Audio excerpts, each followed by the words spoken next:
ang pakiusap ko sa inyo, huwag nyo kaming utusan. Maliwanag yung walang discretion na ibinigay. Basta excess revenue. Ang pakiusap ko lang, can you just spare the health? I mean, kung maaari, kung magkakaroon kayo ng mga ganong provisions in the future, wag lang po sana yung health. Kung wala, hindi na rin tayo papayag dito sa Senado ng ganon. Yan ang Hindi na pakiusap rin ko sa tayo Kongreso. papayag. Pero ibig ko pong sabihin, kung meron man pong mga ganong provision na makita kayo, kindly spare the health. Kasi para sa akin talaga, PhilHealth is para sa health. Health, klaro eh. Health ng Pilipino, PhilHealth. I agree totally. Ang pakiusap ko sa inyo, huwag nyo kaming utusan. Hindi po yun inutusan. It was nilagay lang po sa provision ng DAA na pwedeng kunin yung excess funds. Ilalagay na namin next time na wag ang health. Please, wag ang health. Kasi marami pang Pilipino ang takot magpa-hospital at walang pambayad po sa pagpapa-hospital. Yung iba po, namamatay na lang po sa takot magpa-hospital. Salamat po, Secretary Recto. Full support po ako always sa inyo. Alam nyo, isa po kayo sa aking hinahangaan noon pa, lalong-lalo na po dito sa when it comes to finances ang pinag-usapan, Ralph Recto. Yun lang po ang concern ko, paano po may babalik itong 60 billion, paano po gagamitin po ito, at paano po maiwasan na magamit po itong mga unprogrammed funds sa pork barrel, yung mga unprogrammed funds na proyekto ng mga flood control na hindi natin alam.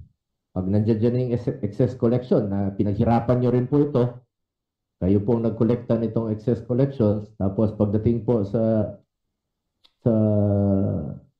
sino bang mag-decide niyang unprogrammed funds, hindi na natin alam kung saan napupunta. Dapat kung meron man ang unprogrammed funds, naka-specified po doon saan panggagamitan po. Huwag naman po sana sa mga, kung foreign assisted projects, dapat klaro po, Senator Win, na sa foreign assisted project.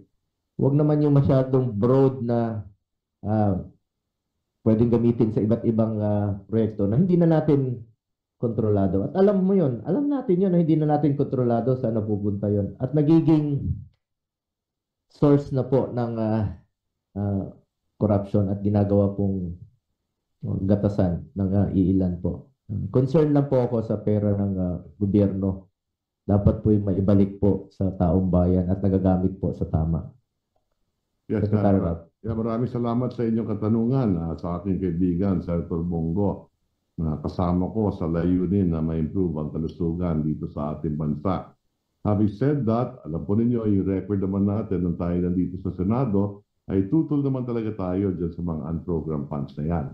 Unang-una sa dahilan na paglinipat mo, yung pondo sa program, lalagay mo sa unprogram para magkaroon ng fiscal space. Halimbawa, sa program ay lumalaki yung deficit ng ating bansa. At dahil dyan, tutol tayo dyan. Ngayon, sa usaping unprogram, kung papayagan natin yan, siguro may mga dalawang dahilan lang kung bakit mahalaga yung unprogram fund. Halimbawa, pag may sakuna, katulad ng nangyari sa Davao del Norte at sa Cebu, may agahan pwede makuha ang ating Pangulo. Kung may excess revenue nga naman, pwede natin gamitin yan para sa kalabidad, ang isa.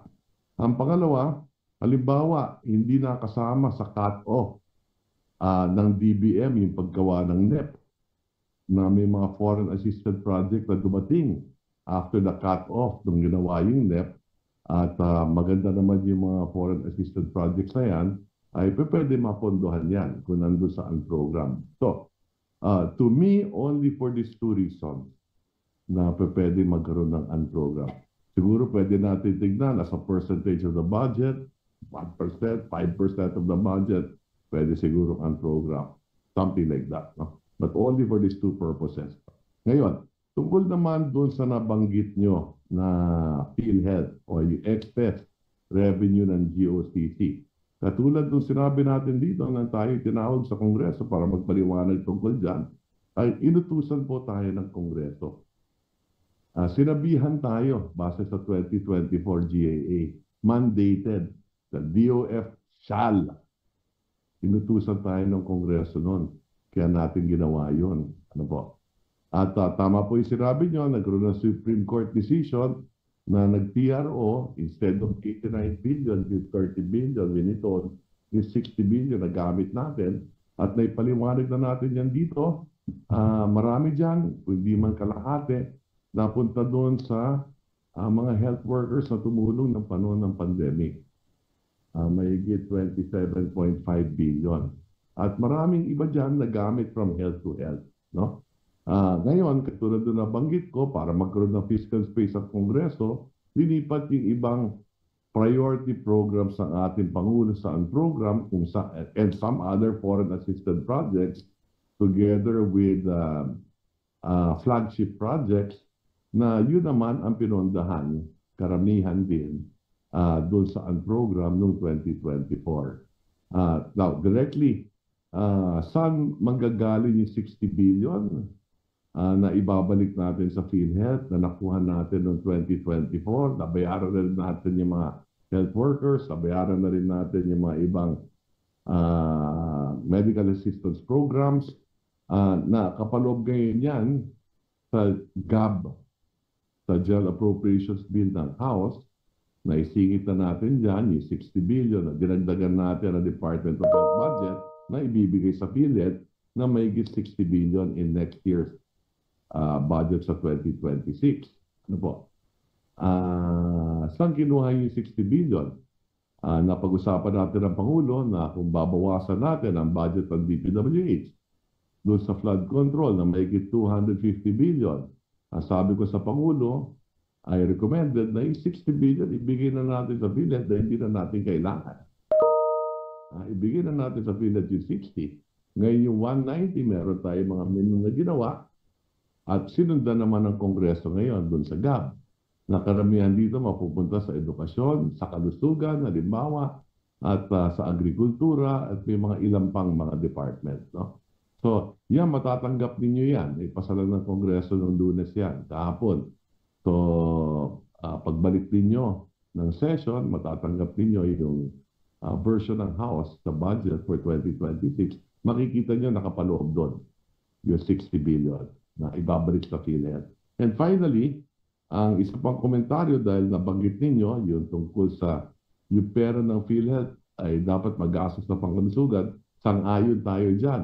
But having said that, alam po ninyo yung kalusugan, dalawa eh. Meron PhilHealth, that is on the demand side, at meron yung mga pangangailangan ng hospital on the supply side. Kahit 1 trilyon ang budget ng PhilHealth, pero kung walang hospital, walang paggagastosan yung 1 trilyon na yun. Ano po? Ang kulang sa atin ay kulang ang dami ng ating mga hospital bed. Kung kaya, doon din sa 2026 budget, na isasabit din dito ng Kongreso, kasama doon sa menu, yung supply side, pagdagdag ng enhancement program ng DOH, makatulong sa mga local government unit dahil dinibold natin ang pangkalusugan sa local government unit. The last time the local government built a hospital was probably pre-pandemic. Okay, sa kulang na kulang sa Mindanao. Covered nga lahat ng taga Mindanao sa PhilHealth, pero kung ilan lang ang hospital sa Mindanao, hindi mapapakinabangan ng Mindanao. Mas maraming hospital sa Luzon, mas maraming taga Luzon na miyembro ng PhilHealth ang makikinabang, halimbawa, sa PhilHealth dahil may hospital sa Luzon. So, I would strongly suggest for Congress to look at it from both sides. The number of hospitals and hospital beds we have, including the funding of PhilHealth pagdating sa kalusugan.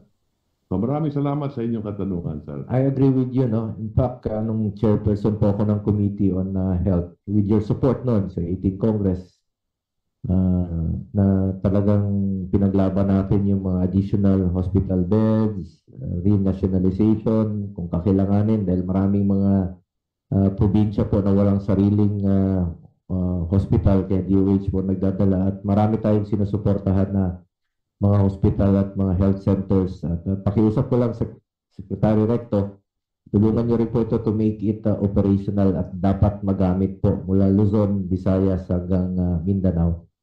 And pakiusap ko lang po na reminder lang po, mas alam nyo naman po ito, nabanggit nyo po kanina na inutusan po kayo ng Kongreso kung na pwedeng kunin po sa GOCC yung excess funds. Ang pakiusap ko lang naman po, since nasa inyo yung discretion kung ano po yung GOCC na pwedeng pagkukunan, Wala pong discretion ang ibinigay sa akin ng basta excess po, mandate na yon. mandate.